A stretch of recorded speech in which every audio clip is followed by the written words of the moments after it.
Pemirsa, kasus kecelakaan lalu lintas di Srengseng Sawah, Jakarta yang melibatkan purnawirawan polisi yang terjadi Oktober tahun lalu kembali menjadi sorotan.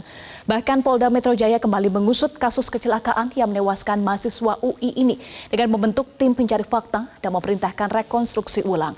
Lalu bagaimana perjalanan kasus ini? Ulasannya akan disampaikan rekan Anggi Hasibuan. Silahkan Anggi. Baik, terima kasih Eva. Pemirsa, kasus kecelakaan mahasiswa UI terus mendapatkan perhatian publik. Kecelakaan antara pengemudi motor bernama Muhammad Hasya dengan mobil Pajero yang dikendarai mantan Kapolsek Cilincing AKBP Purnawirawan Eko Setiabudi Wahono. Ini memiliki dua kronologi yang berdasarkan penjelasan polisi dan satu lagi adalah versi dari keluarga. Kita akan melihat perjalanan kasus ini, pemirsa. Baik. Dari kronologi versi polisi kami menemukan dua keterangan polisi yang berbeda. Bisa kita tampilkan data yang pertama di sebelah kanan saya ini. Bahwa pemirsa tanggal 26 November 2022 Kasat Lantas Polres Metro Jakarta Selatan Kompol Joko Sutriono menyebut Hasya menyerobot jalur yang dilintasi Eko atau pengendara mobil lantaran menghindari genangan air. Korban tidak bisa mengendalikan kendaraannya lalu terjatuh. Berbarengan dengan badan dia kena mobil pas lewat mobil Eko Setia. Nah, polisi menyebut bukan penabrak, bukan terlindas. Kemudian versi keterangan polisi terbaru yang disampaikan oleh Direktur Lalu Lintas Polda Metro Jaya Kombes Latif Usman menjelaskan Hasya menghindari kendaraan yang hendak berbelok ke arah kanan sehingga Hasya mengerem mendadak. Nah, Hasya tergelincir dan terjatuh ke sebelah kanan lalu bersama dengan itu mobil Eko melintas. Kecepatan Hasya pada saat ini disebutkan 60 km per jam, sedangkan mobil Eko adalah 30 km per jam. Polisi menyebut pengendara mobil dan keluarga Hasya telah beberapa kali dipertemukan untuk mediasi, tapi tidak ada titik temu. Baik, kita pindah ke kronologi versi keluarga. Sedangkan kronologi versi ayahnya Hasya, tanggal 6 Oktober 2022 saat Muhammad Hasya berkendara, tiba-tiba ada yang melintas. Hasya otomatis ngerem mendadak dan terjatuh ke kanan. Dari arah berlawanan muncullah mobil Eko Setia langsung menabrak dan melindas korban yang terjatuh di jalan. Ini kronologi menurut ayahnya Hasya ya pemirsa. Baik, kita boleh bergeser ke slide berikutnya. Hasya disebut tidak kebut-kebutan sebab sepeda motor korban hanya pecah kaca spion dan tidak ada lecet dan juga baret. Salah satu teman korban sudah coba minta tolong kepada Eko Setia, si mobil penabrak ini, untuk membawa ke rumah sakit, tapi ditolak. Kemudian Hasya harus terkapar 20-30 menit di pinggir jalan menunggu untuk dibawa ke rumah sakit, menunggu ambulans. Begitu. Kemudian, pemirsa, polisi ini menetapkan Muhammad Hasya sebagai tersangka. Namun kasusnya di SP3 karena Hasya meninggal dunia. Menurut keterangan polisi, dengan informasi yang boleh kita tampilkan selanjutnya di sini adalah kita coba untuk beberapa keterangan ya dari polisi dan juga keluarga setelah perkembangan kasus ini.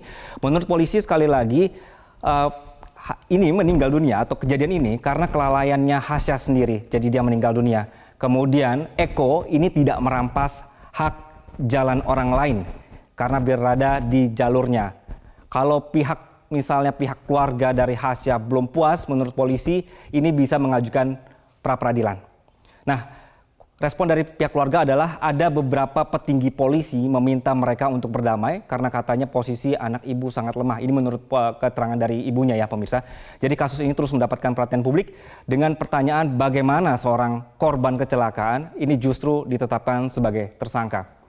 Baik, kemudian Polda Metro Jaya ini akan merekonstruksi ulang kasus kecelakaan Muhammad Hasya. Kapolda Metro Jaya Inspektur Jenderal Imran ini mengatakan bahwa rekonstruksi ulang ini akan diawasi tim asistensi dan konsultasi dari berbagai pihak. Kita lihat informasinya di sebelah kanan saya pemirsa. Bahwa tim ini akan menjadi pencari fakta yang melibatkan pihak internal maupun eksternal. Kali ini Kapolda meminta agar menggunakan Scientific Investigation of Road Safety agar peristiwa kecelakaan bisa tertangani dengan baik dan bisa transparan. Di pihak keluarga Hasya memutuskan untuk tidak hadir dalam undangan dari Polda Metro Jaya karena menurut mereka acara pertemuan tersebut tidak berlandaskan hukum. Menurut kuasa hukum keluarga Hasya, Gita Paulina mengatakan tujuan diadakan pertemuan ini tidak terdeskripsikan dengan jelas, padahal acara ini juga turut mengundang berbagai pihak begitu. Nah, keluarga Hasya pemirsa kemudian juga melaporkan Polres Jakarta Selatan dan pihak yang mengeluarkan hasil visum karena telah menetapkan status tersangka. Kuasa hukum keluarga Hasya mengatakan proses penyelidikan dan penyidikan ini tidak sesuai.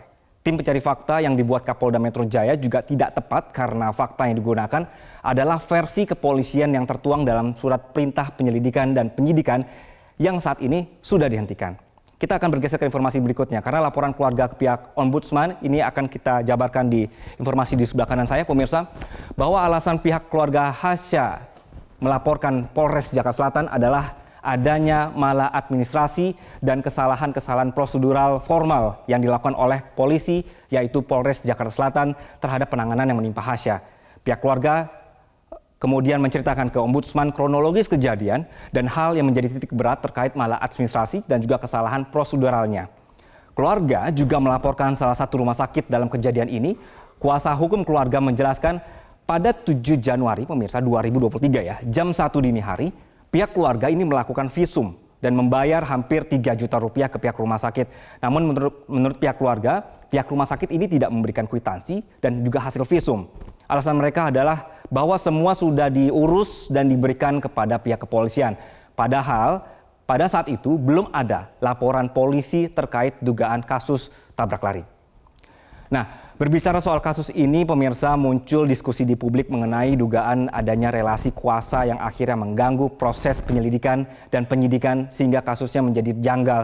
Yang ramai menjadi perbincangan adalah kasus ini kemudian dibanding-bandingkan dengan kasus Sambo yang ternyata ada upaya perintangan penyidikan. Memang perlu sebenarnya pembuktian apakah betul atau tidak, sehingga Kapolri pun meminta rekonstruksi lagi untuk membuka semuanya. Nah, ada upaya dari Kapolri untuk menjaga institusi kepolisian dari oknum-oknum anggota Polri yang menyimpang dan juga arogan. Nah, di sini Jenderal Listio Sigit Prabowo menegaskan terus memperbaiki budaya pelayanan di tubuh Polri. Instruksi dari Kapolri sendiri adalah semua anggota untuk menanggapi keluhan masyarakat dengan serius.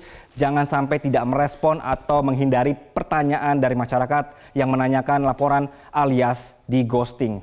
Nah, jika Anda menemukan anggota Polri yang terindikasi melanggar kode etik, kepolisian menyediakan prosedur pelaporan. Pelapor atau pengadu ini bisa melaporkan tindakan yang dilakukan anggota Polri ke sentra pelayanan terdekat. Kemudian penerima laporan nanti akan meneruskan pelapor, saksi-saksi lainnya beserta alat bukti bila mana nanti ada gitu ya, bila mana ada bukti ke Puspropos untuk dilakukan proses selanjutnya. Begitu. Jadi mari kita kawal sama-sama kasus-kasus yang sedang berlangsung saat ini, pemirsa. Jika bukan kita yang peduli untuk mengamplifikasi kasus yang ada, maka siapa lagi yang bisa menjadi pengingat bersama? Saya kembalikan ke Eva. Eva, silakan. Baik, terima kasih Anggi Hasibuan untuk ulasan Anda. Pemirsa, usai jeda kami akan kembali dengan sejumlah informasi lain untuk Anda. Termasuk kami akan hadirkan pembahasan peluang vonis Ferdy Sambo atas tindak pidana pembunuhan terhadap ajudannya Yosua Huta Barat. Diperberat ataukah diperingat?